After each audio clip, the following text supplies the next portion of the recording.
नमस्कार सत श्रीकाल ਤੁਸੀਂ ਦੇਖ ਰਹੇ ਹੋ ਦੇਸ਼ ਤੋਂ ਵਿਦੇਸ਼ ਮੈਂ ਰਿੱਕੀ ਡੋਗਰਾ ਮੇਰੇ ਨਾਲ ਹਾਜ਼ਰ ਨੇ ਇਸ ਸ਼ੋਅ ਦੇ ਵਿੱਚ ਖਾਸ ਕਿਉਂਕਿ ਇਹ ਜਿਹੜਾ ਸ਼ੋਅ ਹੈ ਲੈਂਡਮਾਰਕ ਇਮੀਗ੍ਰੇਸ਼ਨ ਦਾ ਸ਼ੋਅ ਹੁੰਦਾ ਅੱਜ ਇਸ ਸ਼ੋਅ ਦੇ ਵਿੱਚ ਮੇਰੇ ਨਾਲ ਬੈਠਣਗੇ ਮੈਡਮ ਸੁਰਬੀ ਜਿਹੜੇ ਵੀਜ਼ਾ ਐਕਸਪਰਟ ਨੇ ਲੈਂਡਮਾਰਕ ਤੋਂ ਤੇ ਆਓ ਉਹਨਾਂ ਦਾ ਵੈਲਕਮ ਕਰਦੇ ਹਾਂ ਉਸ ਤੋਂ ਬਾਅਦ ਜਿਹੜੀ ਆਪਾਂ ਗੱਲਬਾਤ ਦਾ ਸਿਲਸਿਲਾ ਜਿਹੜਾ ਸ਼ੁਰੂ ਕਰਾਂਗੇ ਮੈਂ ਸਵਾਗਤ ਹੈ ਜੀ ਬਹੁਤ ਬਹੁਤ ਜੀ thank you so much Surbhi ਜੀ ਸਭ ਤੋਂ ਪਹਿਲੇ ਤਾਂ ਮੈਂ ਇਹੀ ਪੁੱਛਣਾ ਚਾਹਾਂਗਾ ਕਿ ਕੈਨੇਡਾ ਦੀ ਜਿਹੜੀਆਂ ਹੁਣ ਫਲਾਈਟਸ ਓਪਨ ਹੋਈਆਂ ਨੇ ਤੇ ਇਹਦੇ ਨਾਲ ਕੀ ਫਰਕ ਪਏਗਾ स्टूडेंट ਦੇ आने जाने से क्या फर्क पड़ेगा? ये बहुत एक बड़ा मुद्दा है ये जो हमारा ट्रैवल का था एक्चुअल में जब ट्रैवल बच्चों को किसी और रूट के थ्रू जाना पड़ता था वो एक्सपेंसिव चलो एक्सपेंस एक बार हम 30-40 हज़ार ज़्यादा दे देंगे बट बच्चे का जो टाइम था एक हरासमेंट थी इतना लंबा सफ़र उसे करना पड़ रहा था फिर जगह जगह पर उसके कोविड टेस्ट होना 2 बार कोविड एक बार एक्स्ट्रा कोविड टेस्ट होता था लाइक बच्चा वाया मेक्सिको जाता था तो उसे पहले एम्स्टरडैम मेक्सिको देन बच्चा आगे कनाडा जाता था तो उसमें भी काफ़ी समय जो था बच्चे का ज़ाया होता था। अभी भी बच्चा वो रूट ले सकता है कोई इशू नहीं है पर जो डायरेक्ट जब ओपन हो जाए बच्चा यहाँ से बैठेगा और सीधा कनाडा पहुँचेगा और उसमें बहुत मैं अगर बात करूँ बहुत फ़र्क है एंड मुझे लगता है कि बच्चों को कहीं ना कहीं अब एक होप मिली है। अभी कोविड की सिचुएशंस की भी अगर मैं बात करूं तो कोविड की सिचुएशन बहुत बेटर है पहले से। कनाडा में अगर मैं बात करूं स्पेसिफिकली जैसे कि आप जानते हैं हमारे RCIC member Jaspreet ma'am Canada ही हैं तो वो हमारे साथ शेयर करते रहते हैं तो उनकी ही एक मैं एक्सपीरियंस बताऊंगी कि कनाडा में भी अब जो सिचुएशन है कोविड की वो बहुत नॉर्मलाइज हो चुकी है क्योंकि जो वैक्सीनेशन है वो डबल डोज ज़्यादातर लोगों को लग चुकी है और डबल डोज के बिना आप अलाउड भी नहीं हो कहीं पर भी जाने आने के लिए भी। अगर आपको कहीं जाना है तो आपको पहले अपने वैक्सीनेशन के सर्टिफिकेट्स दिखाने हैं।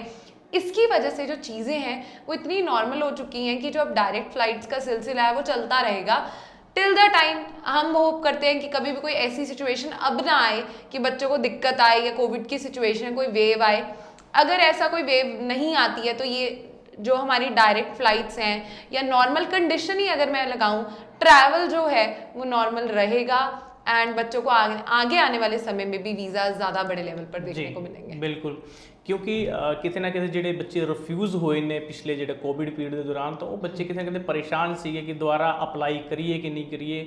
ਜੇ ਗੱਲ ਕਰੀਏ ਇਨਟੇਕ ਦੀ ਆਪਾਂ ਹਰ ਸ਼ੋਅ ਦੇ ਵਿੱਚ ਤੁਹਾਨੂੰ ਇਨਟੇਕ ਦੀ ਜ਼ਰੂਰ ਦੱਸਦੇ ਹਾਂ ਕਿਉਂਕਿ ਕਈ ਜਿਹੜੇ ਕੰਸਲਟੈਂਟ ਨੇ ਕਈ ਜਿਹੜੀ ਕੰਪਨੀਜ਼ ਨੇ ਉਹ ਪ੍ਰਮੋਟ ਕਰ ਰਹੀਆਂ ਨੇ ਕਿ ਜਿਹੜਾ ਜੈਨ ਇਨਟੇਕ ਹੈ ਉਹ ਕਲੋਜ਼ ਹੋ ਚੁੱਕਿਆ ਹੈ। ਕੈਨੇਡਾ ਦੇ ਵਿੱਚ ਜੈਨ ਇਨਟੇਕ ਲਈ ਕੋਈ ਸੀਟਸ ਕਿਸੇ ਵੀ ਕਾਲਜ ਯੂਨੀਵਰਸਿਟੀ ਦੇ ਵਿੱਚ ਨਹੀਂ ਹੈਗੀ ਲੇਕਿਨ ਇੱਥੇ ਅਸੀਂ ਤੁਹਾਨੂੰ ਦੱਸਦੀ ਕਿ ਲੈਂਡਮਾਰਕ ਇਮੀਗ੍ਰੇਸ਼ਨ ਤੁਹਾਨੂੰ ਇਸ ਸ਼ੋਅ ਦੇ ਰਾਹੀਂ ਦੱਸ ਰਿਹਾ ਹੈ ਕਿ ਤੁਸੀਂ ਜੈਨ ਇਨਟੇਕ ਨੂੰ ਵੀ ਜਾ ਸਕਦੇ ਹੋ ਆਪਣੀ ਪ੍ਰੋਫਾਈਲ ਜਿਹੜੀ ਆ ਉਹ ਤੁਸੀਂ ਡਿਸਕਸ ਕਰ ਸਕਦੇ ਹੋ ਜੈਨ ਇਨਟੇਕ ਦੇ ਲਈ ਬੇਸ਼ੱਕ ਤੁਸੀਂ ਰਿਫਿਊਜ਼ ਹੋ ਕੋਈ ਇਸ਼ੂ ਨਹੀਂ ਆਉਂਦਾ ਲੇਕਿਨ ਇੱਕ ਵਾਰੀ ਇਹ ਚੈੱਕ ਕਰ ਲਿਓ ਜੇ ਕਿ ਆਉਣ ਤੋਂ ਪਹਿਲੇ ਜਦੋਂ ਤੁਸੀਂ ਆਓਗੇ ਇੱਕ ਡਾਕੂਮੈਂਟੇਸ਼ਨ ਨਾਲ ਲਿਆਣਾ ਤੇ ਕਿਸੇ ਆਪਣੀ ਫੈਮਿਲੀ ਮੈਂਬਰ ਨੂੰ ਨਾਲ ਲੈ ਕੇ ਆਣਾ ਤਾਂ ਕਿ ਡਿਸੀਜਨ ਔਨ ਦਾ ਸਪੋਟ ਹੋ ਸਕੇ। ਔਰ ਇੱਕ ਗੱਲ ਹੋਰ ਇੱਥੇ ਦੱਸਦੀ ਕਿ ਆਈਲੈਟਸ ਦਾ ਪੇਪਰ ਜਿਹੜਾ ਜੇ ਆ ਤੁਸੀਂ ਜਿਹੜਾ ਦਿੱਤਾ ਹੋਇਆ ਉਹ ਸਰਟੀਫਿਕੇਟ ਜ਼ਰੂਰ ਚੈੱਕ ਕਰਨਾ ਕਿਤੇ ਐਕਸਪਾਇਰੀ ਉਹਦੀ ਡੇਟ ਜਿਹੜੀ ਆ ਨਜ਼ਦੀਕ ਨਾ ਹੋਵੇ।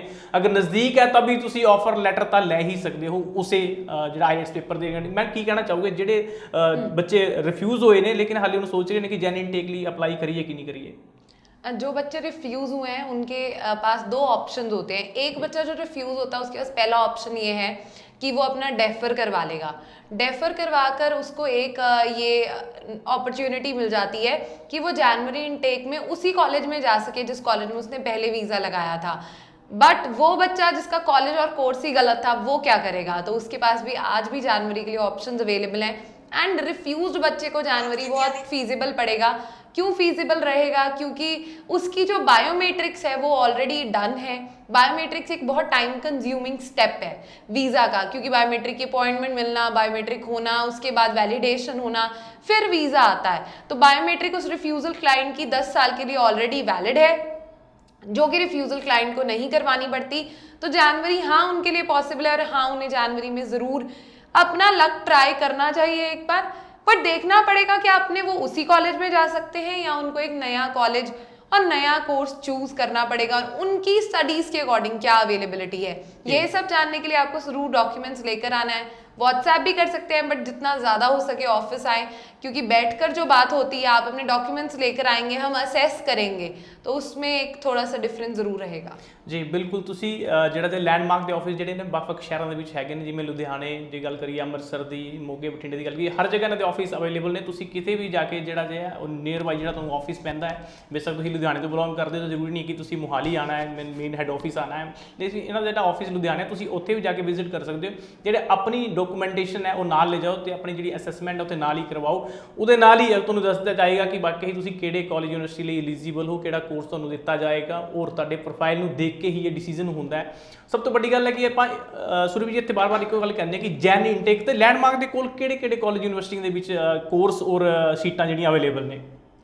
जी ऐसे बहुत कॉलेजेस और यूनिवर्सिटीज़ हैं जिनमें आज भी कनाडा में जनवरी इनटेक के लिए, मैं ब्रिटिश कोलंबिया में प्रेफरेबली किसी कॉलेज का नाम नहीं लूँगी क्योंकि बहुत है, मैं चाहूँगी कि बच्चा अपनी प्रोफाइल दिखाएगा, आएगा तो उसके अकॉर्डिंग हम उन्हें गाइड करेंगे। बट मैं स्टिल अगर मैं प्रोविंस की भी बात करूँ तो चाहे वो ब्रिटिश कोलंबिया है, ओंटारियो है या सस्कैचुअन, आज भी जनवरी के लिए ऑप्शंस अवेलेबल हैं। कुछ बड़ी यूनिवर्सिटीज़, कॉलेजेस, कैमुसन कॉलेज की बात करूँ, यूसीडब्ल्यू की बात करूँ, नॉर्दर्न कॉलेज, टिमन्स की बात करूँ, या नायग्रा कॉलेज टोरंटो, अगर कोई बच्चा टोरंटो जाना चाहता है, सस्कैचुअन पॉलिटेक्निक की बात करूँ, नॉर्थवेस्ट कॉलेज, एल्बर्टा की बात करूँ, तो बहुत ऐसे कॉलेजेस हैं, मैं एक एक करके बहुत ऐसे नाम आ जाएंगे। एक्चुअल में हर कॉलेज में कहीं ना कहीं कुछ सीट्स अवेलेबल हैं, तो बट वो सीट्स इतनी कम है कि आप जब अगर एक छोटा सा एग्जांपल दूंगी, आप कभी भी कुछ लेने भी जाते हैं, एक सीट अगर अवेलेबल है, जिसने पहले ले ली, एक चीज़ अगर अवेलेबल है, जिसने पहले ले ली वो हो गई, दूसरे बच्चे के लिए वो जाएगी आउट ऑफ स्टॉक, दूसरे पर्सन के लिए वो जाएगी आउट ऑफ स्टॉक। तो सेम ये कनाडा में है, 1 या 2 सीट्स अवेलेबल है, आपने अप्लाई कर दिया, ऑफर आ गया, जिसने फीस पहले करवा दी वो सीट हो जाएगी उसकी, और बाकियों को हो जाएगी रिवोक, ऑफर लेटर हो जाएगी रिवोक, और उसके बाद आप शायद जनवरी ना जा पाए और आपको मई या सितंबर देखना पड़े। जी बिल्कुल, ਇੱਥੇ ਜਿਹੜਾ ਜੋ ਜਾਣਕਾਰੀ ਦਿੱਤੀ ਜਾ ਰਹੀ ਹੈ ਉਹਦਾ ਮਤਲਬ ਇਹ ਹੈ ਕਿ ਤੁਸੀਂ ਸੀਟ ਜਿਹੜੀ ਜੇ ਹੈ ਆਪਣੀ ਬੁੱਕ ਕਰਨੀ ਹੈ, ਸੀਟ ਹੋਲਡ ਕਰਨੀ ਹੈ। ਉਹਦਾ ਰੀਜ਼ਨ ਇਹ ਹੈ ਕਿ ਲਿਮਿਟਿਡ ਜਿਹੜੀਆਂ ਆਪਸ਼ਨ ਹੈਗੀਆਂ ਨੇ, ਔਰ ਕਿਉਂਕਿ ਜੈਨੂਇਨ ਇਨਟੇਕ ਨਜ਼ਦੀਕ ਹੈ, ਲਿਮਿਟਿਡ ਆਪਸ਼ਨ ਹੈਗੀਆਂ ਨੇ, ਲੇਕਿਨ ਤੁਸੀਂ ਹਾਲੇ ਵੀ ਸੋਚ ਰਹੇ ਹੋ ਕਿ ਅਪਲਾਈ ਕਰੀਏ ਜਾਂ ਨਾ ਕਰੀਏ, ਤਾਂ ਤੁਸੀਂ ਹਾਲੇ ਵੀ ਜਿਹੜਾ ਵਕਤ ਜਿਹੜਾ ਜਾਇਆ ਕਰ ਰਹੇ ਹੋ। ਇੱਕ ਵਾਰ ਲੈਂਡਮਾਰਕ ਆਫਿਸ ਜ਼ਰੂਰ ਆਓ, ਤੁਸੀਂ ਇਹਨਾਂ ਦੇ ਆਫਿਸ ਵਿਜ਼ਿਟ ਕਰੋ ਤੇ ਆਪਣੀ ਜਿਹੜੀ ਆਫਰ ਲੈਟਰ ਅਪਲਾਈ ਕਰੋ।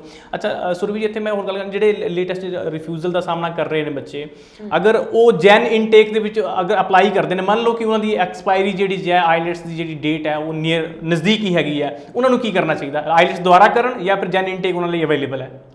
जी मैं जो जनवरी इनटेक वाले बच्चे उनके लिए ये कहना चाहूँगी, अगर उनका आइल्स नवंबर एंड या दिसंबर में जाकर एक्सपायर हो रहा है तो उन्हें करने की, अभी तो वैसे वही बच्चे होंगे क्योंकि अक्टूबर में हम आ चुके हैं, तो उनको शायद करने की ज़रूरत नहीं है, क्योंकि अगर वो अक्टूबर में भी अपना ऑफर लेटर अचीव करते हैं या उनके पास ऑलरेडी डेफरल लेटर है तो अपना वीज़ा फाइल कर दें, बिकॉज वीज़ा फाइल के टाइम पर आइल्स वैलिड होना ज़रूरी है। उसके बाद अगर एक्सपायर हो भी जाएगा तो भी एम्बेसी को कोई इशू नहीं है। अच्छा, ਇੱਥੇ ਮੈਂ ਇਹ ਗੱਲ ਹੋਰ ਪੁੱਛਣਾ ਚਾਹਾਂਗਾ ਕਿਉਂਕਿ ਕੁਛ ਇੱਕ ਬੱਚੇ ਨੇ ਜਿਹੜੇ ਬਾਰ-ਬਾਰ ਸ਼ੋਅ ਦੇ ਵਿੱਚ ਕੁਐਸਚਨ ਵੀ ਕਰਦੇ ਨੇ ਔਰ ਕਾਲ ਦੇ ਵਿੱਚ ਪੁੱਛਦੇ ਵੀ ਹੈਗੇ ਨੇ ਕਿ ਅਗਰ ਪਹਿਲੇ ਜਿਹੜੀ ਰਿਫਿਊਜ਼ਲ ਆਈ ਹੈ ਉਹ 6 ਬੈਂਡ ਆਲਰੇਡੀ ਉਹਦੇ ਕਿਸੇ ਬੱਚੇ ਦੇ ਹੈਗੇ ਸੀਗੇ, ਤਾਂ ਉਹ ਡਰਿਆ ਹੋਇਆ ਬੱਚਾ ਕਿ ਮੈਂ 6 ਬੈਂਡ ਦੇ ਨਾਲ ਦੁਬਾਰਾ ਅਪਲਾਈ ਕਰਾਂਗਾ ਤਾਂ ਦੁਬਾਰਾ ਰਿਫਿਊਜ਼ਲ ਦਾ ਸਾਹਮਣਾ ਨਾ ਕਰਨਾ ਪਏ, ਉਹਨਾਂ ਨੂੰ ਕੀ ਕਹਿਣਾ ਚਾਹੋਗੇ ਬੱਚਿਆਂ ਨੂੰ? ਕਿਉਂਕਿ ਲੇਟੈਸਟ ਹਾਲੇ ਉਹਨਾਂ ਰਿਫਿਊਜ਼ਲ ਦਾ ਸਾਹਮਣਾ ਕੀਤਾ ਹੈ ਔਰ ਹੁਣ ਪਹਿਲੇ ਦਾ ਡਰ ਬੱਚੇ ਦੇ ਦਿਮਾਗ 'ਚ ਬੈਠੇ ਹੋਇਆ ਕਿ ਕਿਤੇ ਮੈਨੂੰ ਫਿਰ ਨਾ ਰਿਫਿਊਜ਼ਲ ਦਾ ਸਾਹਮਣਾ करना पड़े। जी, तो ये एक बहुत बहुत ज़रूरी क्वेश्चन है जो आपने पूछा, और ये हमें स्टूडेंट्स तक पहुंचना भी ज़रूरी है, पहुंचाना भी ज़रूरी है। पहली चीज़ अगर मैं बताऊं, जो बच्चों के रिफ्यूज़ल आए उनके आइल्स के स्कोर पर 6 ओवरऑल 6 ईच हैं, कोई ज़रूरत नहीं है। 6 ओवरऑल एक में 5.5 है, 6.5 ओवरऑल एक में 5.5 है। उस पर एक चीज़ देखनी हो कि आपका अकेडमिक कितना स्ट्रॉन्ग है। अगर आपका अकेडमिक भी स्ट्रॉन्ग नहीं है फिर आपको आइल्स करना पड़ेगा, अदरवाइज आपको आइल्स करने की दोबारा ज़रूरत नहीं है। ये असेसमेंट जो है ये आप हमारे हाथ में भी छोड़ सकते हैं, क्योंकि हमें देखना पड़ता है बच्चे का अकेडमिक स्ट्रॉन्ग है या नहीं है। हम अपने एक्सपीरियंस से ही बता सकते हैं कि आपको वीज़ा आएगा या नहीं आएगा। डॉक्यूमेंट्स, आपका आइल्स का डॉक्यूमेंट्स बहुत ज़रूरी डॉक्यूमेंट है। 6 ईच होंगे तो एसडीएस होगा, एक में 5.5 हुआ तो नॉन एसडीएस चला जाएगा। कहीं ना कहीं अगर एक नॉन एसडीएस कैटेगरी वाला बच्चा है तो उसको बहुत चीज़ें देखनी पड़ती हैं। सुरभि जी, ਜਿਹੜਾ ਆਪਾਂ ਗੱਲ ਕਰ ਰਹੀ ਸੀ ਕੈਨੇਡਾ ਦੀ, ਕਿਉਂਕਿ ਕੈਨੇਡਾ ਜਿਹੜੀ ਹੈ ਉਹ ਮੋਸਟ ਵੈਲਕਮ ਕਰ ਰਿਹਾ ਸਟੂਡੈਂਟ ਦਾ ਜੈਨ ਇਨਟੇਕ ਦੇ ਲਈ ਵੀ ਹਾਲੇ ਵੀ। ਲੇਕਿਨ ਇਹਦੇ ਨਾਲ ਆਪਾਂ ਗੱਲ ਕਰੀਏ ਜੀ USA ਦੀ, ਕਿਉਂਕਿ ਬੱਚਾ ਕਿਤੇ ਨਾ ਕਿਤੇ ਅਗਰ ਸੋਚਦਾ ਹੈ ਕਿ USA ਵੀ ਬੱਚੇ ਦੀ ਚੁਆਇਸ ਦੇ ਵਿੱਚ ਹੁੰਦਾ ਹੈ, ਜੋ ਤੁਹਾਡੇ ਕੋਲ ਬੱਚੇ ਆਉਂਦੇ ਨੇ ਉਹ ਕੀ ਕਹਿੰਦੇ ਨੇ, ਮਤਲਬ USA ਬੈਟਰ ਹੈ ਬੱਚਿਆਂ ਲਈ ਜਾਂ ਫਿਰ ਕੈਨੇਡਾ ਬੈਟਰ ਹੈ, ਅਕੋਰਡਿੰਗ ਟੂ ਸਟੱਡੀ ਗੱਲ ਹੁੰਦੀ ਹੈ। ਲੇਕਿਨ ਆਈਲੈਟਸ ਦੀ ਗੱਲ ਕਰੀਏ ਤਾਂ ਆਪਾਂ USA ਨੂੰ ਕਹਿੰਦੇ ਹਾਂ ਕਿ ਵਿਦਆਊਟ ਆਈਲੈਟਸ ਜਿਹੜਾ ਹੈ USA ਐਕਸੈਪਟ ਕਰਦਾ ਹੈ ਪ੍ਰੋਫਾਈਲ ਬੱਚੇ ਦੀ। ਲੇਕਿਨ ਉਹਦੇ ਲਈ ਬੱਚਾ ਐਲੀਜੀਬਲ ਕਿਸ ਤਰ੍ਹਾਂ ਦਾ ਬੱਚਾ ਜਿਹੜਾ ਜਿਹਾ ਅਪਲਾਈ कर सकता है? देखिए US कनाडा हम कंपेयर कर भी सकते हैं और नहीं भी, दोनों कंट्रीज की ना एक अपनी स्पेशलिटी है। बट अगर मैं बात करूं आइल्स के बेसिस पर, तो कनाडा थोड़ा सा स्ट्रिक्ट है आइल्स के मामले में। अगर आइल्स का स्कोर अच्छा नहीं है तो वीज़ा नहीं आएगा। ये जो स्ट्रिक्टनेस है ये चलती आई है कनाडा में, तो वहाँ पर यूएस थोड़ा सा एक इजी मोड पर आ जाता है। यूएस में कैसा बच्चा चाहिए? यूएस को एक स्मार्ट स्टूडेंट चाहिए, आइल्स नहीं भी की हुई, इंटरव्यू होगा, इंटरव्यू क्लियर करना है। अगर आप इंटरव्यू नहीं क्लियर कर सकते तो आप एलिजिबल नहीं है। और वो मेरे पास जब बच्चा मेरे डेस्क पर आकर बैठता है, मैं उसी समय वो पहचान लेती हूँ कि ये बच्चा यूएस जा सकता है या नहीं जा सकता है। यूएस वो ही बच्चा जा सकता है जो बोल सकता है, अपनी बात को रख सकता है और जस्टिफिकेशन दे सकता है। अगर आप जस्टिफाई नहीं कर पाए ना अपनी प्रोफाइल को, तो फिर कोई फायदा नहीं है। जस्टिफिकेशन बहुत जरूरी है एंड आपको उसी के अकॉर्डिंग चलना है। आपको अपना, जैसे हम कनाडा में स्टेटमेंट ऑफ पर्पस लिखते हैं, तो वो आपका पर्पस आपकी ज़बानी जानते हैं। वो कुछ क्वेश्चंस पूछते हैं, 2 मिनट का एक इंटरव्यू लेते हैं, वही बच्चा यूएस जाएगा जो बच्चा हमें लगेगा कि हाँ ज़रूर कॉन्फिडेंट है कि वो आगे जाकर बोल पाएगा, इंटरव्यू दे पाएगा। जी जी सुरभि जी, ਇੱਥੇ ਇੱਕ ਗੱਲ ਹੋਰ ਮੈਂ ਬੱਚੇ ਦੇ ਵੱਲੋਂ ਐਡ ਕਰਨਾ ਚਾਹਾਂ, ਕਿਉਂਕਿ ਬੱਚੇ ਨੇ ਸਾਡੇ ਤੋਂ ਪੁੱਛਿਆ ਹੈ ਕਿ ਮੈਂ 3 ਵਾਰੀ ਰਿਫਿਊਜ਼ ਆ, 6.5 ਬਿਆਨ ਬੱਚੇ ਦੇ ਹੈਗੇ ਸੀਗੇ, ਲੇਕਿਨ ਕੈਨੇਡਾ ਤੋਂ ਲਾਸਟ ਈਅਰ ਵੀ ਉਹ ਕਹਿੰਦਾ ਮੈਂ ਰਿਫਿਊਜ਼ ਹੋ ਗਿਆ, मैं ਹੁਣ USA अप्लाई करा या ना करा? जी कनाडा से रिफ्यूज होना कोई प्रॉब्लम नहीं है जी। कनाडा से रिफ्यूज हो, बट आप रिफ्यूजल जनरल रिफ्यूजल आया है, कोर्सेज नहीं ठीक थे, आपकी रेलेवेंसी नहीं थी, बैंड स्कोर कम था, कोई इशू नहीं है, यूएस अप्लाई करो। बट अगर किसी बच्चे को कनाडा से किसी डॉक्यूमेंटेशन की वजह से लीगल एक्शन मतलब बैन आया, तो वो यूएस से भी नहीं अप्लाई कर सकता। तो ये हमारा एक वेबिनार हुआ था, आई रिमेंबर IRCC का ही वेबिनार था, कनाडा इमिग्रेशन का वेबिनार था, तो उनसे ये स्पेसिफिकली क्वेश्चन पूछा गया, तो ये उनका बिल्कुल एग्जैक्ट जो मैंने आंसर दिया है वही उन्होंने आंसर दिया था। आप यूएस अप्लाई कर सकते हो या आप यूएस रिफ्यूज हो तो कनाडा अप्लाई कर सकते हो, बट एक कंडीशन है कि डॉक्यूमेंटेशन फॉर्ज नहीं होने चाहिए। अगर आपका किसी फ्रॉडुलेंट डॉक्यूमेंट या किसी भी फ्रॉड की वजह से वीजा रिफ्यूज, बैन या रिजेक्ट हुआ है, तो आप दोनों कंट्रीज में अप्लाई फिर नहीं कर सकते हैं। वाइस वर्सा है, कनाडा रिजेक्टेड हो तो यूएस नहीं, यूएस हो तो फिर कनाडा नहीं। ਅੱਛਾ, ਇੱਥੇ ਸੁਰਭੀ ਤੁਸੀਂ ਦੱਸਿਆ ਕਿ ਵਾਕਿਆ ਹੀ ਅਪਲਾਈ ਕਰ ਸਕਦੇ ਨੇ, ਲੇਕਿਨ ਹੁਣ ਇੱਕ ਗੱਲ ਦੇਖੀ ਜਾਏ ਤਾਂ ਆਈਲੈਟਸ ਦਾ ਜਿਹੜਾ ਟ੍ਰੈਂਡ ਚੱਲ ਰਿਹਾ ਹੈ, ਬੱਚਾ ਕਿਤੇ ਨਾ ਕਿਤੇ ਘਬਰਾ ਜਾਂਦਾ ਕਿ ਆਈਲੈਟਸ ਮੈਨੂੰ ਦੇਣ ਦੀ ਲੋੜ ਹੈ, USA 'ਚ ਦੇਣ ਦੀ ਲੋੜ ਨਹੀਂ ਹੈ, ਆਈਲੈਟਸ ਦਾ ਪੇਪਰ ਦੇਣ ਦੀ ਲੋੜ ਨਹੀਂ ਹੈ। ਉਹਨਾਂ ਬੱਚੇ ਲਈ ਕੀ ਮੈਸੇਜ? ਆਈਲੈਟਸ ਕੀ ਹੈ ਬੇਸਿਕਲੀ? ਮਤਲਬ ਆਪਾਂ ਇੱਕ ਗੱਲ ਕਰੀ, ਬੱਚਾ ਡਰਿਆ ਹੁੰਦਾ ਕਿ ਆਈਲੈਟਸ ਮੈਨੂੰ ਪਤਾ ਨਹੀਂ, ਪੇਪਰ ਦੇਵਾਂਗਾ, ਕਲਾਸ ਲਗਾਵਾਂਗਾ ਜਾਂ ਕੁਝ। ਕਈ ਬੱਚੇ ਦੇਖੋ ਇਹੋ ਜਿਹੇ ਹੈਗੇ ਨੇ ਜਿਹੜੇ ਕਲਾਸਿਸ ਵੀ ਨਹੀਂ ਲੈਂਦੇ ਆਈਲੈਟਸ ਦੀ ਔਰ ਆਈਲੈਟਸ ਕਲੀਅਰ ਕਰਦੇ ਨੇ ਪਹਿਲੇ ਅਟੈਂਪਟ ਦੇ ਵਿੱਚ। ਉਹਨਾਂ ਬੱਚੇ ਲਈ ਕੀ ਕਹਿਣਾ ਚਾਹੋਗੇ ਜਿਹੜੇ ਡਰੇ ਪਏ ਨੇ? आइल्स बहुत, मैं अगर बात करूं आइल्स ना एक बहुत बड़ा मिथ बन चुका है कि मैं क्लियर ही नहीं कर पाऊंगा। आज अगर मैं बात करूं लैंडमार्क इमिग्रेशन के लीप हमारा आइल्स सेंटर की अगर मैं बात करूं, तो हमारे यहाँ पर बच्चों के 7, 6.56 ईच, 7.5 ऐसे bands day to day basis पर देखने को मिल रहे हैं, और कोई भी बच्चा घबरा नहीं रहा है। आइल्स ना आप तब क्रैक कर पाते हैं अगर आपको एक राइट कोचिंग मिले। सो अगर आप कोचिंग लेना चाहते हैं, हम आपके साथ हैं, हम आपको आइल्स की भी कोचिंग प्रोवाइड करेंगे, और वो भी एक सही डायरेक्शन के साथ। आइल्स का एक और बहुत बड़ा एक ट्रेंड है, बच्चा क्या करता है आइल्स बहुत टाइम, जब वो एक आइल्स पर्टिकुलरली एक आइल्स के ग्रुप या एक आइल्स के सेंटर में जाता है ना, तो उसको क्या होता है, उनको कोई दिक्कत नहीं है, आपका वीज़ा आप 4 साल बाद लगाओ, उन्होंने आपको सिर्फ आइल्स करवाना है। वो आपका साल सिर्फ आइल्स करवाने में भी लगवा देते हैं, 6-6, 7-7 महीने, बिकॉज उनका जो मेन फोकस है वो वही है। बट जब आप एक कंसल्टेंट, मतलब अगर आप लैंडमार्क इमिग्रेशन के साथ कर रहे हैं, तो हम सिर्फ आपको आइल्स करवाने के लिए नहीं कर रहे। हमारा मेन मुद्दा है कि हम आपका वीज़ा लगाएं, तो हम आपको वो टाइमली मैनर से आइल्स करवाते हैं, क्योंकि इसमें हमारा भी कहीं ना कहीं एक प्रोसेस का बेनिफिट है कि जितना जल्दी आपका आइल्स करवाएंगे उतना जल्दी आपका प्रोसेस करवाकर आपका वीज़ा टाइमली लगवा सकेंगे, क्योंकि हमें नॉलेज है कि ये इनटेक है या वो इनटेक है और इसके अकॉर्डिंग हमें इस समय तक आइल्स चाहिए।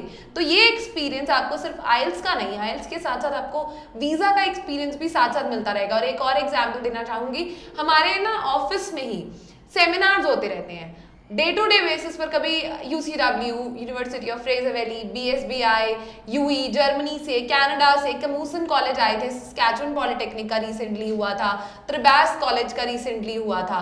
तो जब ये जो हमारे जब सेमिनार्स होते हैं ना, हमारे जितने भी IELTS के बच्चे पढ़ने हैं, हम प्रेफर करते हैं कि वो भी मिले, वो अपने ऑप्शंस एक्सप्लोर करें, तो वो साथ साथ जान पाते हैं, साथ साथ जान सकते हैं क्या क्या ऑप्शन उनके लिए अवेलेबल हैं। जी बिल्कुल, अगर तुसी ये सोच रहे हो कि आईलैट्स की रिक्वायरमेंट है या नहीं है, USA विदाउट आईलैट्स अप्लाई कर सकते हो और तुहाडा वीज़ा जिहड़ा जे है वो 100% सिक्योर आता है, इदां दा भी कुछ नहीं हैगा। आईलैट्स का मतलब ये नहीं है कि हाँ तुहानूं बिल्कुल ही कुछ ना आंदा होवे। USA अप्लाई करना तुहानूं अच्छी इंग्लिश की नॉलेज होना बड़ी जरूरी है। और जिहड़ा कंसल्टेंट तुहानूं ये कह रहा है कि हाँ तुहानूं जरूरत नहीं आईलैट्स की और अप्लाई कर दो, वो किते ना किते तुसी एक बार उहदी प्रोफाइल चैक कर लिया करो, उन्होंने कंपनी के बारे देख लिया करो, जिहड़े उन्होंने वीज़ा आए होंदे ने वो चैक कर लिया करो, उन्होंने वैबसाइट चैक कर लिया करो कि वाकई ही किन्ने की वो सक्सैस रेट के उपर काम कर रहे हैं। और लैंडमार्क तुहानूं एक स्पैशली कह रहे कि हाँ तुसी लैंडमार्क के जिहड़ी फेसबुक पेज है, यूट्यूब चैनल है, तुसी उत्थे जाके भी चैक कर सकते हो, इन्हां दे ऑफिस आके विजिट कर सकते हो। जिहड़े शो चल रहे होंदे, शो के जिहड़े एक्सपीरियंस बच्चों के होंदे ने असीं शेयर करते होंदे ने, जिन्होंने अप्लाई किया होंदा और वीज़ा जिहड़े आए होंदे ने, चाहे कैनेडा का, USA का, UK का है, किसी भी कंट्री का है, वो तुसी इस शो के राही भी देख सकते हो। जो शो खत्म होना होंदा एंड दे विच आपां जिहड़े स्टूडेंट के एक्सपीरियंस भी शेयर किए होंदे ने, ताकि तुहानूं वाकई ही पता लग सके कि हाँ बच्चे के वीज़े आ रहे हैं। सूरी मैडम आप गल करांगे UK की हुण, क्योंकि जो टाइम है वो आप मतलब डिवाइड करता होंदा, बेसिकली थोड़ी थोड़ी कंट्री बारे जी है तो सारी कंट्री बारे डिस्कस करती जाए, क्योंकि बच्चे जरूरी नहीं है कि कैनेडा लिए ही एलिजिबल होए, USA लिए एलिजिबल होए, किसी कितने बच्चे का रुझान जो UK वल भी होंदा है या अदर कंट्रीज़ वल भी होंदा है, क्योंकि ऑप्शन सारी कंट्रीज अवेलेबल है बच्चों लिए। UK का क्या ट्रेंड चल रहा है, क्या सिनेरियो चल रहा है, अज डेट बच्चा जाना चाहता है UK, की कहता है कि मैं UK मतलब जो तुहाडे कोल एक्सपीरियंस की है, जो बच्चा आंदा तुहाडे कोल की क्वेश्चन की करता UK बेस्ट है कि नहीं है? UK एक ऐसी कंट्री है, अगर मैं बात करूं UK आफ्टर, अगर मैं बात करूं कनाडा या मैं US भी बात कर लूं, तो UK इज द कंट्री जहां बच्चा जाना चाहता है। पहली चीज यहाँ पर ना बहुत इजी है टू गेट वीजा। यहाँ मेन मुद्दा है कैस का, conformation of acceptance of studies, जो आपकी यूनिवर्सिटी ने देनी है। जितना ड्यूरेशन कैस की उतना आपका वीजा। सो कैस के लिए ही इतनी फॉर्मेलिटीज होती हैं कि बच्चे का अगर एक बार कैस आ गया तो उसका वीजा आ ही जाता है 99%। 1% उसका इंटरव्यू आएगा, शायद वो क्लियर ना कर पाए, बट 99% बच्चे का कैस आने के बाद वीजा आ जाता है। तो जो UK का ट्रेंड है वो ऑलवेज पॉजिटिव चलता है, क्योंकि मैक्सिमम वीजाज ही देखने को मिलते हैं। इनफैक्ट UK में वहां जाने के बाद भी आपके पास काफी अच्छा अपॉर्चुनिटीज हैं जॉब्स की। UK में पहले यूरोप से काफी लोग आते थे जॉब करने, वो कोविड के बाद वापस चले गए थे, तो वहां पर अब जॉब जो अपॉर्चुनिटीज है वो बहुत बढ़ गई हैं। अपॉर्चुनिटीज बढ़ने के साथ साथ ना वहां पर आपको 2 साल का आफ्टर योर स्टडीज भी वर्क राइट्स मिलते हैं। 3 साल की डिग्री है, 2 साल का आफ्टर स्टडी वर्क राइट, 1 साल का मास्टर्स है, 2 साल का आफ्टर स्टडी वर्क राइट, और इन बिटवीन स्टडी भी आप 20 घंटे काम कर सकते हैं। तो UK is a very very good option. Even masters के लिए जो बच्चा जा रहा है वो अपने डिपेंडेंट्स को साथ लेकर जा रहा है। डिपेंडेंट्स आपके हस्बैंड या आपके बच्चे हो सकते हैं और वो साथ जा सकते हैं। तो UK एक ऐसी कंट्री है जो बहुत ईजी है, आपको बहुत कम ही आपका जो रिक्वायरमेंट है वो रहती है। आप 45% अगर आपके एकेडमिक है, 5.5 overall band score, 5.5 each band score भी है, तब भी आपका वीज़ा लग जाएगा। सुरभि जी जे गल करिए ਆਪਾਂ गैप की, तो UK ਦੇ ਵਿੱਚ क्योंकि ਆਪਾਂ देखते हैं स्टूडेंट का जो वीज़ा आता तो उन्होंने एक्सपीरियंस आप सुनते होंगे तो कहते कि साਡਾ 5 साल का गैप ਸੀਗਾ ਜਦੋਂ तब भी वीज़ा आ गया। गैप का की सिस्टम है, कितना गैप जो ये UK एक्सेप्टेबल है? तो UK में गैप का कोई ऐसा इशू नहीं है, बिकॉज UK एक ऐसी कंट्री है जो आपको डिग्री कोर्सेज प्रोवाइड करी है। और when it comes to university, चाहे फिर वो कनाडा होए, फिर US होए या UK, इन कंट्रीज में जब हम बात करें ना गैप की, यूनिवर्सिटीज अगर आप यूनिवर्सिटी लेवल ले रहे हैं तो कोई दिक्कत नहीं होती, गैप इशू नहीं होता। गैप की जस्टिफिकेशन होना कहीं ना कहीं ज़रूरी है, बट इस गैप को ना कवर करने के लिए बहुत लोग बहुत गलत तरीकों का इस्तेमाल करते हैं, गलत फेक डिग्रीज बनाना, गलत डॉक्यूमेंट्स बनाना। तो वो हम बहुत ज़्यादा ऐसा हम बिल्कुल उन डॉक्यूमेंट्स को सपोर्ट नहीं करते। इवन इफ अगर आप वो डॉक्यूमेंट खुद की तरफ से भी ला रहे हैं तो we will not use those documents, because हर चीज़ अगर जेन्युइन ढंग से की जाए तो उसी में ही हमारी आगे आने वाली जो लाइफ है वो सही रहती है, ਸਿਕਿਉਰ ਹੁੰਦੀ ਹੈ जी जी ਉਹ बिल्कुल ਵੀਜ਼ਾ secure ਦੇ ਚਾਂਸ होती है। ਜਿਹੜੇ ਵੀਜ਼ਾ ਦੇ ਚਾਂਸਸ जी, ਨੇ जी, ਉਹ जी, ਵੀ बिल्कुल। ਕਿਤੇ ਨਾ ਕਿਤੇ ਵੱਧ ਹੁੰਦੇ ਨੇ।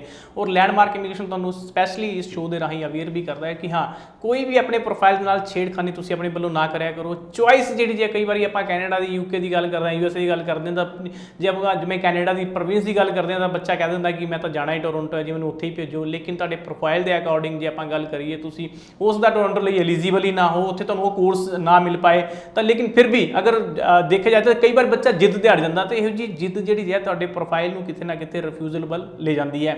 ਆਓ ਆਪਾਂ ਹੁਣ ਉਹਨਾਂ ਬੱਚੇ ਨਾਲ ਗੱਲਬਾਤ ਕਰਾਂਗੇ ਜਿਨ੍ਹਾਂ ਨੇ ਹੁਣੇ ਰੀਸੈਂਟਲੀ ਵੀਜ਼ਾ ਆਏ ਨੇ ਤੇ ਉਹਨਾਂ ਦਾ ਐਕਸਪੀਰੀਅੰਸ ਲੈਂਡਮਾਰਕ ਇਮੀਗ੍ਰੇਸ਼ਨ ਦੇ ਨਾਲ ਕਿੱਦਾਂ ਦਾ ਰਿਹਾ, ਉਹ ਵੀ ਸ਼ੋਅ ਦੇ ਰਾਹੀਂ ਆਪਾਂ ਤੁਹਾਨੂੰ ਦੱਸਣ ਜਾ ਰਹੇ ਹਾਂ। ਇੱਕ ਆਓ ਨਜ਼ਰ ਮਾਰਦੇ ਹਾਂ।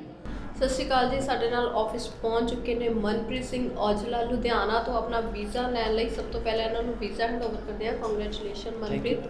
ਮਨਪ੍ਰੀਤ ਕਿਵੇਂ ਲੱਗ ਰਿਹਾ ਅੱਜ ਵੀਜ਼ਾ ਆ ਗਿਆ ਤੁਹਾਡਾ? ਬਹੁਤ ਵਧੀਆ ਲੱਗ ਰਿਹਾ ਮੈਨੂੰ ਤੇ ਫੈਮਿਲੀ ਵੀ ਕਾਫੀ ਖੁਸ਼ ਨਾਲ ਆਏ ਹੋਏ। ਓਕੇ, ਤੇ ਮਨਪ੍ਰੀਤ ਲੈਂਡਮਾਰਕ ਦਾ ਕਿਵੇਂ ਪਤਾ ਲੱਗਿਆ ਸੀ ਤੁਹਾਨੂੰ?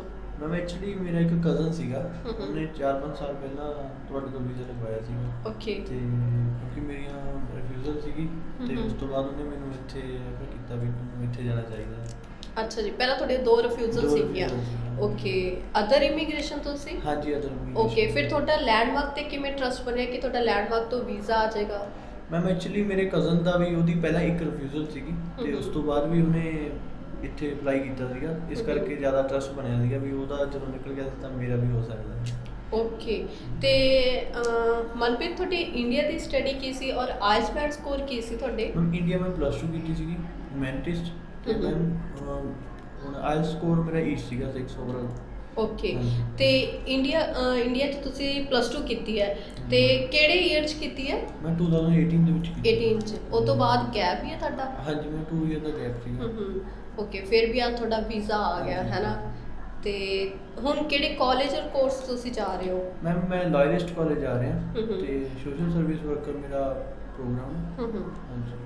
ਓਕੇ, ਜਿਹੜੇ ਸਾਡੇ ਵਿਊਜ਼ ਦੇਖ ਰਹੇ ਨੇ ਉਹਨਾਂ ਨੂੰ ਕੀ ਰეკਮੈਂਡ ਕਰਨਾ ਚਾਹੁੰਦੇ ਹੋ ਕਿ ਲੈਂਡਮਾਰਕ ਦੀਆਂ ਜਿਵੇਂ ਸਰਵਿਸਿਜ਼ ਔਰ ਐਕਸਪੀਰੀਅੰਸ ਤੁਹਾਡਾ ਕਿਵੇਂ ਰਿਹਾ? ਮੇਰਾ ਬਹੁਤ ਵਧੀਆ ਐਕਸਪੀਰੀਅੰਸ ਰਿਹਾ। ਐਕਚੁਅਲੀ ਹੁਣ ਮੇਰੇ ਹੱਥ 'ਚ ਮੇਰਾ ਵੀਜ਼ਾ ਤਾਂ ਆਇਆ, ਓਬਵੀਅਸਲੀ ਵਧੀਆ ਐਕਸਪੀਰੀਅੰਸ ਰਿਹਾ ਮੇਰਾ ਤਾਂ। ਮੈਂ ਤਾਂ ਇਹੀ ਕਹੂੰਗਾ ਵੀ ਹਾਂਜੀ ਵੀ ਮੈਨੂੰ ਬਹੁਤ ਟਰਸਟ ਰਿਹਾ ਤੁਹਾਡੇ ਤੇ ਤੁਸੀਂ ਮੇਰਾ ਟਰਸਟ ਪੂਰਾ ਬਣਾ ਕੇ ਵੀ ਰੱਖਿਆ। ਓਕੇ, ਤੇ ਜਿਵੇਂ ਮਨਪ੍ਰੀਤ ਨੇ ਦੱਸਿਆ ਕਿ ਉਹਨਾਂ ਦੀ ਪਹਿਲਾਂ 2 ਰਿਫਿਊਜ਼ਲ ਸੀ ਤੇ ਉਹਨਾਂ ਦਾ ਅੱਜ ਵੀਜ਼ਾ ਉਹਨਾਂ ਦੇ ਹੱਥ 'ਚ ਹੈ। ਅਗਰ ਤੁਸੀਂ ਵੀ ਚਾਹੁੰਦੇ ਹੋ ਕਿ ਤੁਹਾਡਾ ਬਾਹਰ ਜਾਣ ਦਾ ਸੁਪਨਾ ਪੂਰਾ ਹੋਵੇ ਕਿਸੇ ਵੀ ਪ੍ਰੋਬਲਮ ਤੋਂ ਬਿਨਾਂ, ਤੇ ਤੁਸੀਂ ਵੀ ਸਾਡੀ ਕਿਸੇ ਵੀ ਨਜ਼ਦੀਕੀ ਲੈਂਡਮਾਰਕ ਦੀ ਬ੍ਰਾਂਚ ਵਿਜ਼ਿਟ ਕਰ ਸਕਦੇ ਹੋ। ਸਾਡੀਆਂ ਅਲੱਗ-ਅਲੱਗ ਬ੍ਰਾਂਚਿਸ ਨੇ ਅੰਮ੍ਰਿਤਸਰ, ਜਲੰਧਰ, ਲੁਧਿਆਣਾ, ਮੋਗਾ, ਬਠਿੰਡਾ। ਨੀਚੇ ਨੰਬਰ ਫਲੈਸ਼ ਹੋ ਰਿਹਾ, ਤੁਸੀਂ ਉਸ ਤੇ ਕਾਲ ਕਰ ਸਕਦੇ ਹੋ, ਆਪਣੇ ਡਾਊਟ ਕਲੀਅਰ ਕਰੋ, ਦੈਨ ਤੁਸੀਂ ਵਿਜ਼ਿਟ ਕਰੋ, ਆਪਣਾ ਪ੍ਰੋਸੈਸ ਸਟਾਰਟ ਕਰਵਾਓ ਤੇ ਬਾਹਰ ਜਾਣ ਦੇ ਸੁਪਨੇ ਨੂੰ ਪੂਰਾ ਕਰੋ। Thank you so much. ਸਤਿ ਸ਼੍ਰੀ ਅਕਾਲ ਜੀ ਸਾਰਿਆਂ ਨੂੰ। ਸਾਡੇ ਨਾਲ ਪਹੁੰਚ ਚੁੱਕੇ ਨੇ ਇੱਕ ਨਵੇਂ ਸਟੂਡੈਂਟ ਵੀਜ਼ਾ ਲੈਣ ਲਈ, ਸੁਖਪਾਲ ਸਿੰਘ ਅੰਮ੍ਰਿਤਸਰ ਤੋਂ। ਸਭ ਤੋਂ ਪਹਿਲਾਂ ਇਹਨਾਂ ਨੂੰ ਵੀਜ਼ਾ ਹੈਂਡਓਵਰ ਕਰਦੇ ਹਾਂ। ਕੰਗ੍ਰੈਚੁਲੇਸ਼ਨ ਸੁਖਪਾਲ, ਕਿਵੇਂ ਲੱਗ ਰਿਹਾ ਅੱਜ ਵੀਜ਼ਾ ਆ ਗਿਆ ਤੁਹਾਡਾ? मैम बहुत खुशी हो रही है तो बहुत मैम पहली फर्स्ट टाइम जी मैम आ गए लैंडमार्क तो ਫਸਟ ਟਾਈਮ ਜੀ ਤੁਹਾਡਾ ਵੀਜ਼ਾ ਆ ਗਿਆ ਔਰ ਫਸਟ ਟਾਈਮ ਤੁਸੀਂ ਲੈਂਡਮਾਰਕ ਹੀ ਵਿਜ਼ਿਟ ਕੀਤਾ हाँ ਸੀ? जी मैम। ਓਕੇ, ਲੈਂਡਮਾਰਕ ਦਾ ਪਤਾ ਕਿਵੇਂ ਲੱਗਿਆ ਸੀ ਤੁਹਾਨੂੰ? मैम मेरी कज़न सिस्टर ने वो 2019 ਚ ਗਈ ਸੀ ਤਾਂ ਉਹਨਾਂ ਨੇ ਰਿਕਮੈਂਡ ਕੀਤਾ ਸੀ ਮੈਨੂੰ ਕਿ ਲੈਂਡਮਾਰਕ ਵਿਜ਼ਿਟ ਕਰੋ। हाँ जी। ਓਕੇ, ਤੇ ਅੱਗੇ ਹੁਣ ਤੁਹਾਡੀ ਇੰਡੀਆ ਦੀ ਸਟੱਡੀ ਕੀ ਹੈ ਔਰ ਆਈਲਟਸ ਬੈਂਡ ਸਕੋਰ ਕੀ ਨੇ ਤੁਹਾਡੇ? मैम मैं +2 ਪਾਸ ਆਊਟ 2020 ਤੇ ਓਵਰਆਲ 6.5 ਤੇ ਸਪੀਕਿੰਗ ਵਿੱਚੋਂ 5.5 ਹੈ। ਓਕੇ, ਤੇ ਹੁਣ ਕਿਹੜੇ ਕਾਲਜ 'ਚ ਜਾ ਰਹੇ ਹੋ ਤੁਸੀਂ? Niagara college. Niagara college. ਔਰ ਕਾਲਜ ਕਿਹੜਾ ਤੁਹਾਡਾ? ਸੌਰੀ, ਕੋਰਸ ਕਿਹੜਾ ਤੁਹਾਡਾ? General arts and science. General arts and science course ਤੁਸੀਂ ਚੂਜ਼ ਕੀਤਾ, ਠੀਕ ਹੈ। ਤੇ ਕੋਈ ਡਾਊਟ ਤਾਂ ਨਹੀਂ ਸੀ ਮਤਲਬ ਕਿ ਪਹਿਲਾਂ ਕਿ ਲੈਂਡਮਾਰਕ ਤੋਂ ਤੁਸੀਂ ਫਾਈਲ ਲਗਵਾਓ ਕਿ ਵੀਜ਼ਾ ਆ ਜਾਏਗਾ, ਮਤਲਬ ਕਿ ਟਰਸਟ ਕਿਵੇਂ ਬਣਿਆ ਤੁਹਾਡਾ? ਮੈਮ ਮੇਰੀ ਸਿਸਟਰ ਸੀ, ਉਹਨਾਂ ਦੇ ਵੀ ਫਸਟ ਟਾਈਮ ਵਿੱਚ ਹੀ ਆ ਗਿਆ ਸੀ ਵੀਜ਼ਾ, ਇਸ ਕਰਕੇ। ਓਕੇ, ਤੁਹਾਡਾ ਐਕਸਪੀਰੀਅੰਸ ਔਰ ਸਰਵਿਸਿਜ਼ ਕਿਵੇਂ ਰਹੀਆਂ ਸਾਡੀਆਂ? ਐਕਸਪੀਰੀਅੰਸ ਮੈਮ ਬਹੁਤ ਵਧੀਆ ਰਿਹਾ। ਜਦ ਵੀ ਜਾਂਦਾ ਸੀ ਮੈਂ ਅੰਮ੍ਰਿਤਸਰ ਵਾਲੀ ਬ੍ਰਾਂਚ ਵਿੱਚ ਉਸ ਵੇਲੇ ਹੈਲਪ ਕਰਦੀ ਸੀ ਹਰ ਇੱਕ ਤਰ੍ਹਾਂ ਦੀ। ਸੋ ਬਹੁਤ ਵਧੀਆ ਸਮੂਥ ਤੇ ਗੁੱਡ ਰਿਹਾ ਸੀ। ਮਤਲਬ ਕਿ ਅੰਮ੍ਰਿਤਸਰ ਬ੍ਰਾਂਚ ਤੁਸੀਂ ਵਿਜ਼ਿਟ ਕੀਤਾ, ਉਹਨਾਂ ਨੇ ਵਧੀਆ ਗਾਈਡ ਕੀਤਾ ਹਰ ਸਟੈਪ ਤੇ ਤੁਹਾਨੂੰ? ਹਾਂਜੀ ਮੈਮ। ਠੀਕ ਹੈ, ਤੁਹਾਡੀ ਸਾਰੀਆਂ ਫੋਨ ਕਾਲ ਅਟੈਂਡ ਹੋਈਆਂ? ਹਾਂਜੀ ਮੈਮ। ਠੀਕ ਹੈ, ਜਿਹੜੇ ਸਾਡੇ ਵਿਊਅਰਸ ਦੇਖ ਰਹੇ ਨੇ ਉਹਨਾਂ ਨੂੰ ਕੀ ਰਿਕਮੈਂਡ ਕਰਨਾ ਚਾਹੁੰਦੇ ਹੋ ਤੁਸੀਂ? ਮੈਂ ਕਹਿਣਾ ਚਾਹੂੰਗਾ ਕਿ ਇਹਨਾਂ ਦੇ ਲੈਂਡਮਾਰਕ ਇਮੀਗ੍ਰੇਸ਼ਨ ਦੀ ਸਰਵਿਸ ਬਹੁਤ ਵਧੀਆ ਨੇ ਤੇ ਇਹਨਾਂ ਤੇ ਹਰ ਇੱਕ ਨੂੰ ਇੱਥੇ ਵਿਜ਼ਿਟ ਕਰਨਾ ਚਾਹੀਦਾ ਕਿਉਂਕਿ ਬਹੁਤ ਐਕਸਪੀਰੀਅੰਸ ਸਟਾਫ ਹੈ ਓਕੇ, ਤੇ ਅਗਰ ਤੁਸੀਂ ਵੀ ਚਾਹੁੰਦੇ ਹੋ ਕਿ ਤੁਹਾਡਾ ਵੀ ਵੀਜ਼ਾ ਜਲਦੀ ਤੋਂ ਜਲਦੀ ਆਵੇ, ਬਾਹਰ ਜਾਣ ਦਾ ਸੁਪਨਾ ਪੂਰਾ ਹੋਵੇ, ਸਾਡੇ ਕਿਸੇ ਵੀ ਨਜ਼ਦੀਕੀ ਬ੍ਰਾਂਚ ਤੁਸੀਂ ਵਿਜ਼ਿਟ ਕਰ ਸਕਦੇ ਹੋ। ਨੀਚੇ ਨੰਬਰ ਫਲੈਸ਼ ਹੋ ਰਿਹਾ ਹੈ, ਉਹਦੇ ਤੇ ਤੁਸੀਂ ਕਾਲ ਕਰ ਸਕਦੇ ਹੋ, ਆਪਣੇ ਡਾਊਟ ਕਲੀਅਰ ਕਰੋ ਤੇ ਬਾਹਰ ਜਾਣ ਦੇ ਸੁਪਨੇ ਨੂੰ ਪੂਰਾ ਕਰੋ।